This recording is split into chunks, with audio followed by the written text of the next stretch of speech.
Tanuja fans కి good news. ఈ రోజు 7 PM కి తనుజ గారు ఇన్స్టాగ్రామ్ లైవ్ రాబోతున్నారు. ఎవరికైతే ఇన్స్టాగ్రామ్ ఐడి తెలియని వాళ్ళు రాసుకోవచ్చు, తనూజ _పుట్టస్వామి_. సో ఇన్స్టాగ్రామ్ లో లైవ్ రాబోతున్నారు. సో ఎవరైతే తనుజ ఫ్యాన్స్ బాగా డిసప్పాయింట్ అయ్యి సో విన్నర్ కావాల్సిన వ్యక్తి రన్నర్ అప్ తో సరిపెట్టుకోవాల్సి వచ్చింది, ఏవో పాలిటిక్స్ జరిగినాయి అని అసంతృప్తిగా డిసప్పాయింట్మెంట్ లో ఉన్న వాళ్ళకి సో డైరెక్ట్ తనుజ గారి యొక్క రెస్పాన్సెస్ అండ్ ఎక్స్పీరియన్సెస్ మనం చూడబోతున్నాం. ఈ రోజు ఎగ్జాక్ట్లీ అంటే ఇంకా 1 to 2 అవర్స్ లో మీకు తనుజ గారు లైవ్ లో రాబోతున్నారు. Hi my lovely family. So I can't wait to share all my experiences with you guys.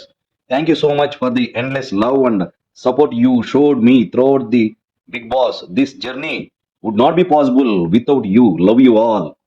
So hi my lovely family అని మెన్షన్ చేశారు. సో తనుజ పుట్టస్వామి గారికి తన యొక్క ఆడియన్స్ మీద ఉన్న లవ్ అండ్ ఎఫెక్షన్ అది. సో ఈ రోజు అందరూ మిస్ కాకుండా 7 o'clockకి తన యొక్క ఎక్స్పీరియన్సెస్, సో ఎవరికైనా ఏమైనా డౌట్స్ ఉంటే అందరికీ సమాధానం చెప్పడం కుదరదు కానీ సో కొంతమంది యొక్క క్వశ్చన్స్ కూడా తీసుకోవచ్చు. సో 7 o'clockకి తనుజ ఫ్యాన్స్, సో మీరు తనుజ గారి యొక్క ఎక్స్పీరియన్సెస్ని మనం వినొచ్చు.